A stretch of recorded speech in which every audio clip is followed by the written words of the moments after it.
पत्रकारांसमोर जेव्हा पहिली झलक आपण दाखवतो तर ती सपकरित्या जाऊ नये, कारण पत्रकारांना एक ट्रेलर दाखवला आणि 4 प्रोमो दाखवले तर त्याच्यातली इन्व्हॉल्वमेंट नाही, कारण एक फिल्मचं आपण गोष्ट दाखवतो ना, आणि फिल्म ही गोष्ट मी 3 तासात मांडलेली असते आणि त्याचा एक सार पहिल्यांदा लोक बघणार असतात, तर तो बघताना त्या पद्धतीचा तो सार वाटायला पाहिजे, ती इन्व्हॉल्वमेंट राहायला पाहिजे, ते कॅरेक्टर्स कळले पाहिजे. रोज संध्याकाळनंतर आपल्या वाड्यात काय घडतं?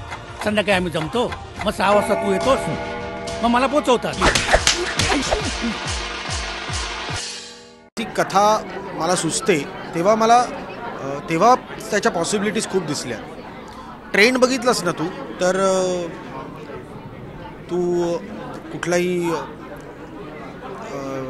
लंडनचं नाटक बघ किंवा अमेरिकेत नाटक बघितलंस, समजा Chicago, Lion King, Mousetrap, Producers, या सगळ्या नाटकांच्या फिल्म्स झाल्या आहेत. म्हणजे ती नाटकं रंगमंचावर पण सुरू आहेत आणि ती फिल्म्स रूपात पण लोकांनी एन्जॉय केलेली. कारण मला स्वतःला असं वाटतं की ना, खूपशा काही गोष्टी असतात ज्या मी नाही ती स्फुटत नाही मांडू शकत, त्यासाठी थोडा मोठा कॅनव्हास लागेल.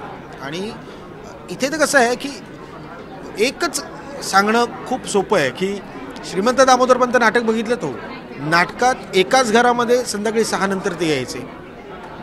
आता जर पंत संध्याकाळी 6 नंतर जर दामू घराच्या बाहेर असेल आणि जर पंत आले तर काय, बस ही कल्पना सुचल्यानंतर तुला त्याच्या पॉसिबिलिटीज खूप दिसत राहतात. सो खूप काहीतरी वेगळं सादर करण्यासाठी सतत काहीतरी मिळत राहिलं आणि ती कॉन्सेप्ट जेवढी दणदणीत होती की खूप गंमत आहे ती, की संध्याकाळी 6 नंतर जो एक मुलगा असतो तो आपल्या बापाचा बाप होतो आणि जो त्याचा बाप असतो तो त्याचा मुलगा होतो.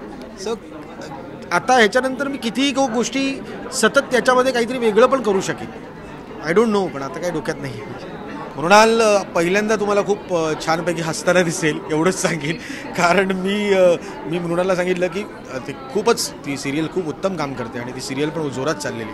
पण महत्त्वाची गोष्ट म्हणजे एक वर्षानुवर्ष आपण तीच गोष्ट करत असल्यामुळे म्हटलं काही नळ बसवलेत का इकडे, असं पण विचारलं एकदा.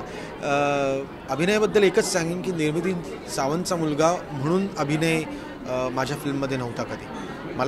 मी त्याला लहानपणापासून बघितलं आहे. मी राज्यनाट्य स्पर्धेत जेव्हा नाटक केलं होतं तेव्हा अभिनय त्याच्यात मेन रोल करायचा आणि तेव्हा तो बालकलाकार होता आणि त्याला सर्वोत्कृष्ट अभिनयाचं पारितोषिक मिळालं होतं जेव्हा तो बालकलाकार होता. सो बस आमची ऋणानुबंध आणि आमचं एकमेकांची बॉन्डिंग ही खूप वर्षापासूनच आहे.